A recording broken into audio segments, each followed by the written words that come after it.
Hello ဆိုတော့ဒီနေ့ကကိုဖတ်တဲ့စာအုပ်ကလေးပေါ့နော်စာအုပ်ကဒီဝတ္ထုတူအစာဆုံးစာရေးဆရာမင်းလူပြေးထားဖြစ်တယ်စာဖတ်ဝိုင်းပေါ့နော်ကိုအမြဲတမ်းသွားတဲ့စာဖတ်ဝိုင်းမှာဖတ်ရတဲ့စာအုပ်ဖြစ်တယ်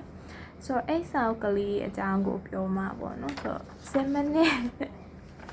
7 မိနစ်လောက်နဲ့7 မိနစ်အတွင်းနဲ့ပြောဖို့တော့တွေ့ထားတယ်ပေါ့ပြောရတဲ့မှာမြန်မာလိုပြောမဲ့အပိုင်းလေးတွေပါမယ်ပြီးတော့တချို့ဟာတော့နည်းနည်းအင်္ဂလိပ်လိုလည်းပြောကောင်းပြောနိုင်တယ်ပေါ့နော်ဆိုတော့အဲ့အရာလေးတစ်ချက်လေးပေါ့နော်ဆိုတော့စာအုပ်ကလေးက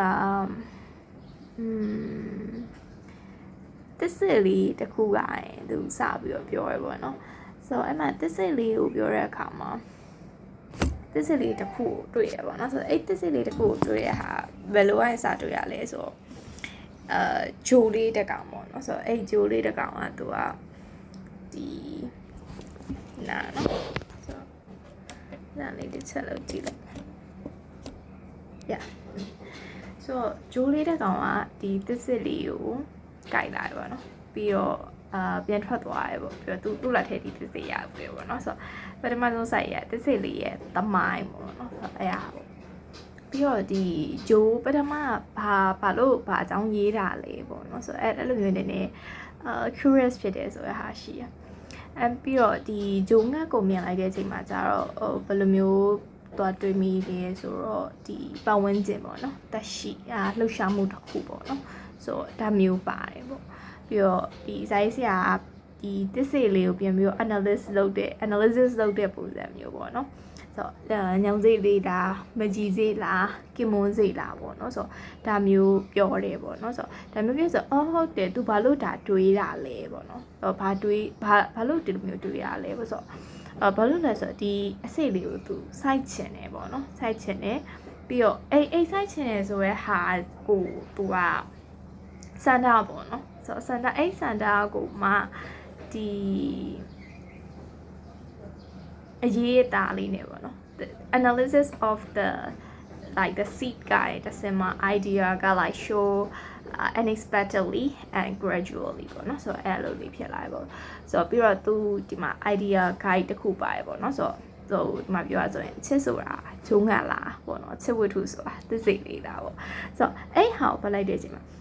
သူကဂျုံငတ်ဆိုတဲ့တဘောကဘာလဲဆိုတော့ဂျုံငတ်ကလာပြီးတော့ပြန်သွားတယ်ဆိုတဲ့ဟာမျိုးပေါ့နော်ဆိုတော့ဒီအချစ်ဝတ္ထုကကြတော့ဒီမှာကြံခဲ့တဲ့သစ်စိတ်လားပေါ့သစ်စိတ်ဘာလဲဆိုတော့အဲ့မှာလုံးဝ intrigue ဖြစ်သွားတယ်လူက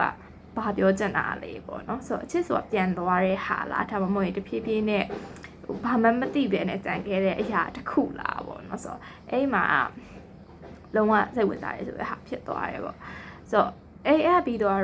ဒါသစ်စိတ်လေးနဲ့စားလိုက်တာပေါ့အဲ့သစ်စိတ်လေးနဲ့စားပြီးတော့နောက်ပါဆက်ပြောပြလဲဆိုတော့ဒီစာရေးဆရာရဲ့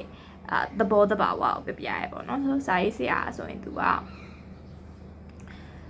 စာရေးတာကနှွေးအောင်နေပျော့ပြောင်းနေပေါ့နော်ပြီးတော့သူ့အချစ်ဝတ္ထုရေးဆရာလို့နာမည်ကြီးရဲ့လူတွေကလည်းဒီအချစ်ဝတ္ထုရေးဆရာလို့ပဲသိတယ်ပေါ့နော်ဆိုတော့သူက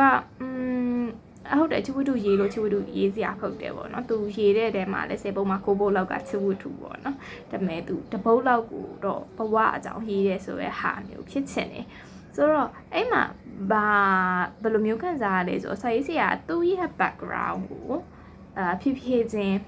တင်ပြရတယ်ဆိုရဲဟာပေါ့နော်သူ့ရဲ့ background ဖြည်းဖြည်းချင်းတင်ပြရတယ်ဒါပေမဲ့အဲ့လိုတင်ပြတဲ့အခါမှာဒီတိုင်းအတွေးကိုတင်ပြတာမဟုတ်ပဲねဒီပတ်ဝန်းကျင်ကိုပါတခါရဲထည့်လိုက်တယ်ပေါ့နော်ဆိုတော့ပတ်ဝန်းကျင်ကိုထည့်လိုက်တယ်ဆိုမှဆိုရင်ဘဝ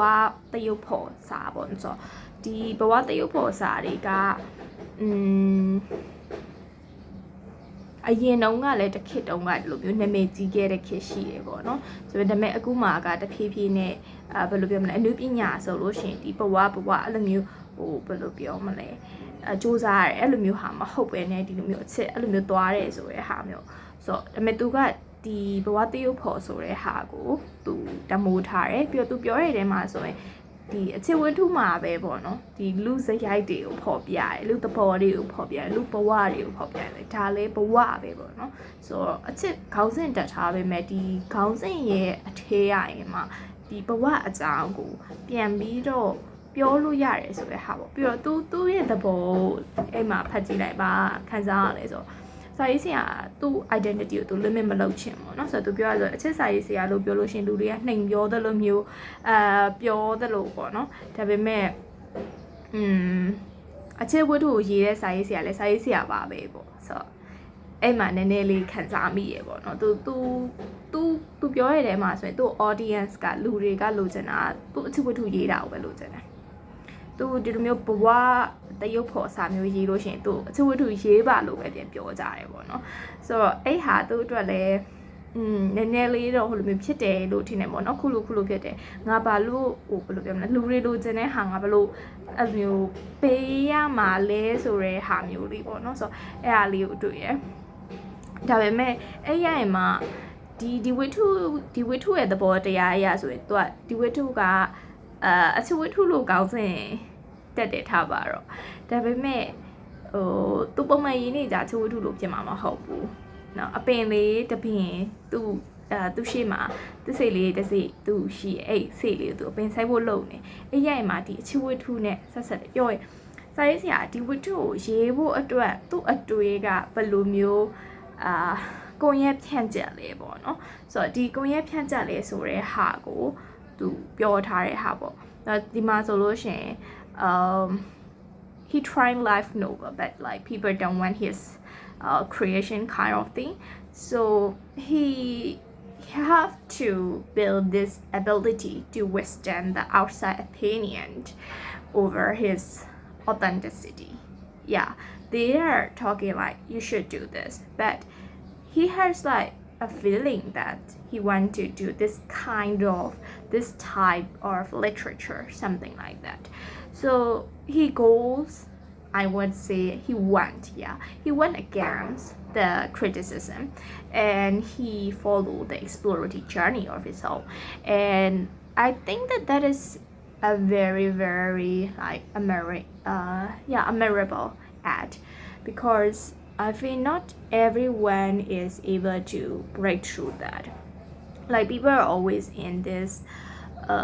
comfort zone, comfort space that you say. Like you have things that you routinely do, so you don't know like which way to go sometimes. Yeah, you don't know like you think that it is walking and you are getting reserved and then reserved maybe even but you don't challenge it enough because like if you challenge it if you change it like people will criticize you people will shame you people will say like why are you doing this like your identity is this one thing why should you try another thing that kind of feedback so yeah the writer he challenged this and like yeah I'm nowhere still love story writer love story novelist whatever it is but I don't want people to just name me this like I'm not like I want to be known I want to be famous for this name this is just like I wrote this kind of novel and like I got the name from the audience, but this is not what I want. So I really like his confidence to say like, I'm exploring status and I have this criticism, I have this judgment from people that I'm still trying to do this against you because I believe this is going to work, something like this.အင်္ဂလိပ်လိုပြောရဲဆိုတာတမျိုးမထင်ပါနဲ့ပေါ့နော်ဘာလို့ပြောရလဲဆိုတော့တချို့အရာတွေကပေါ့နော်တချို့အရာတွေကကိုယ့်အတွက် comfortable ဖြစ်တဲ့အနေပြောတာပေါ့နော်အခုပြောတဲ့ narrator အနေနဲ့လည်း comfortable ဖြစ်တဲ့လိုမျိုးရှိရပေါ့ဒီလိုမျိုး စိတ်နဲ့ပတ်သက်တဲ့ဟာမျိုးတို့ personal အမျိုးဟာမျိုးနဲ့ပတ်သက်တဲ့ဟာမျိုးသင်ယူခဲ့ရတာအင်္ဂလိပ်စာအုပ်တွေကအဓိကသင်ယူခဲ့ရတာဖြစ်ပါတယ်။အဲဒါကြောင့်ကိုယ့်အတွက် comfortable ဖြစ်တဲ့ language နဲ့ပြောတာဖြစ်ပါတယ်။အဲဒါအတွက်အားတော့နာပါတယ်ပေါ့နော်။ဒါပေမဲ့ဘယ်လိုပြောမလဲစာရေးဆရာလည်းသူလုပ်ချင်တာသူလုပ်တယ်အဲ့တော့အခုပြောနေတဲ့သူလည်းကိုလုပ်ချင်တာကိုလုပ်မယ်ဆိုတဲ့သဘောပါပေါ့နော်စိတ်သဘောလေးတစ်ခါတည်းပါတယ်အခု10မိနစ်ရှိပြီပေါ့နော်အခုမှစာရွက်တစ်ရက်ပဲရှိသေးတယ်အဲ့တော့